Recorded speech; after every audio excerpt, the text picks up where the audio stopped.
Friends, ಎಲ್ಲರಿಗೂ ನಮಸ್ತೆ. ಇವತ್ತಿನ ರೆಸಿಪಿ ಸ್ನ್ಯಾಕ್ಸ್ ಆರು ಅನ್ಕೋಬಹುದು, ನೆಂಚ್ಕೊಳಕ್ಕೆ ಏನಾರು ಅನ್ಕೋಬಹುದು. ಒಟ್ಟಲ್ಲಿ ಮೊಸರು ಕೋಡ್ಬಳೆ ಅಕ್ಕಿ ಹಿಟ್ಟಲ್ಲಿ ಸುಲಭವಾಗಿ ಅಲ್ಲೇ ತಟ್ಟಂತ ಮಾಡ್ಕೊಂಡು ತಿನ್ನೋ ಅಂಥದ್ದು ತುಂಬಾ ಚೆನ್ನಾಗಿರುತ್ತೆ. ಚಟ್ನಿ ಜೊತೆಗೆ ಮೊಸರು ಕೋಡ್ಬಳೆ, ಅಕ್ಕಿ ಹಿಟ್ಟಿನ ಕೋಡ್ಬಳೆ, ಬಿಳಿ ಕೋಡ್ಬಳೆ ಏನಾದ್ರು ಅನ್ಬೋದು. ಬನ್ನಿ ಆಗಿದ್ರೆ ಮಾಡೋಣ. ಮನೇಲಿರೋ ಸಾಮಾನ್ಯ ಉಪಯೋಗಿಸಿ ಮಾಡೋದು. ಫಸ್ಟಿಗೆ ನಾನಿಲ್ಲಿ ನೀರು ಇಟ್ಕೊಂಡಿದ್ದೀನಿ. ನಿಮ್ಗೆ ಎಷ್ಟು ಬೇಕು ಅಷ್ಟು ನೀರು ಇಟ್ಕೊಳ್ಳಿ. ಅಂದರೆ ಒಂದು ಮುದ್ದೆ ಯಾವ ರೀತಿ ಮಾಡ್ತೀರಾ ಅದರ ಅಳತೆಗೆ ನೀವು ನೀರು ತಗೊಳ್ಳಿ. ಅಷ್ಟು ಇದಕ್ಕೆ ರುಚಿಗೆ ತಕ್ಕಷ್ಟು ಉಪ್ಪು ಹಾಕೊಳ್ಳಿ. ಜೀರಿಗೆ 1 ಸ್ಪೂನ್ ಅಷ್ಟು, ಟೀ ಸ್ಪೂನ್ ಅಷ್ಟು. ಇದು ಕುದಿತಾ ಇದೆ ಇವಾಗ ನೋಡಿ.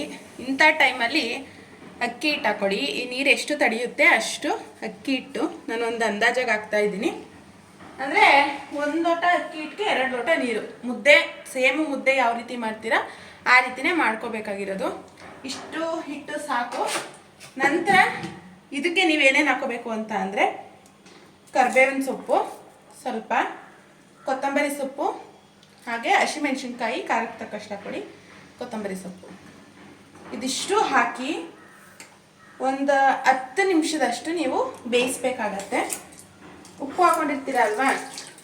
ಇವಾಗ ಇದು ಎಣ್ಣೆಗೆ ಹಾಕಿದ್ರೆ ಹಾರುತ್ತೆ. ಆದ್ರಿಂದ ಅದು ಹಾರಬಾರ್ದು, ಸಿಡಿಬಾರ್ದು ಅಂದರೆ ನಾವು ಮೊಸರನ್ನ ಯೂಸ್ ಮಾಡಬೇಕು. ಮೊಸರು ಕೋಡ್ಬಳೆಗೆ ಮೊಸರು ಹಾಕ್ತಾ ಇದ್ರೆ ಹೇಗೆ, ಇದು ಒಂದು ಅರ್ಧ ಕಪ್ಪಷ್ಟು ಮೊಸರು ಹಾಕೊಡಿ, ಗಟ್ಟಿ ಮೊಸರು. ಇದನ್ನು ಒಂದು 10 ನಿಮಿಷ ಚೆನ್ನಾಗಿ ಬೇಯಿಸ್ಬೇಕು. ಬೇಯಿಸ್ಬಿಟ್ಟು ತಿರ್ಕೊಳ್ಳೋಣ, ಚೆನ್ನಾಗಿ ಬೇಯಲಿ. ನೋಡಿ, ಇದು 10 ನಿಮಿಷ ಆಗಿದೆ ಬೆಂದು. ಅಂದರೆ ಅರ್ಧ ಬೇಯಿಸ್ಕೋಬೇಕು, ಇನ್ನರ್ಧ ಎಣ್ಣೆಲಿ ಬೇಯಿಸ್ತೀವಲ್ವ. ಸೊ ಇದನ್ನು ಇವಾಗ ತಿರ್ಕೊಳ್ಳೋಣ ನೀಟಾಗಿ, ಗಂಟಿಲ್ದೇ ಇರೋ ರೀತಿ.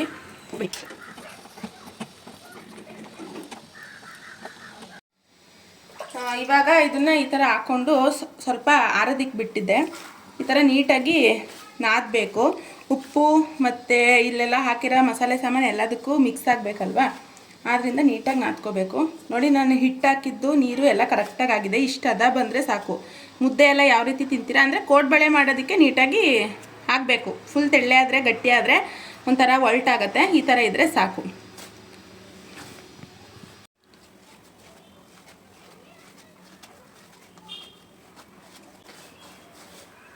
ಇದು ಹೆಂಗೆ ಪರ್ಫೆಕ್ಟಾಗಿ ಆಗಿದೆ ಅಂತ ಗೊತ್ತಾಗತ್ತೆ ಅಂದರೆ ನಾವು ಹಿಂಗೆ ನಾದಬೇಕಿದ್ರೆ ಒಂಚೂರು ಕೆಳಗಡೆ ಅಂಟ್ಕೋಬಾರ್ದು.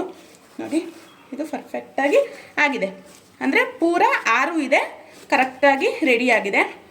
ಇದಕ್ಕೊಂದು ಬೌಲ್ ಮುಚ್ಚಿಬಿಟ್ಟು ಇವಾಗ ಇದನ್ನು ಬೇಯಿಸ್ಕೊಳ್ಳೋಕ್ಕೆ ಎಣ್ಣೆ ಇಟ್ಕೊಳ್ಳೋಣ. ಬನ್ನಿ ನೋಡಿ, ಅಷ್ಟರಲ್ಲಿ ಎಷ್ಟಾಗಿದೆ. ಇದನ್ನು ಇವಾಗ ಕೋಡ್ಬಳೆ ಥರ ಈ ಥರ ರೋಲ್ ಮಾಡ್ಕೊಳ್ಳೋಣ. ದಪ್ಪಕ್ಕೆ ಬೇಕೋ ಸಣ್ಣಕ್ಕೆ ಬೇಕೋ ನೋಡ್ಕೊಂಡು ಮಾಡ್ಕೊಳ್ಳಿ. ಈ ಥರ ಎಲ್ಲವನ್ನು ಮಾಡಿಕೊಂಡು ಬೇಯಿಸ್ಕೊಳ್ಳೋಣ.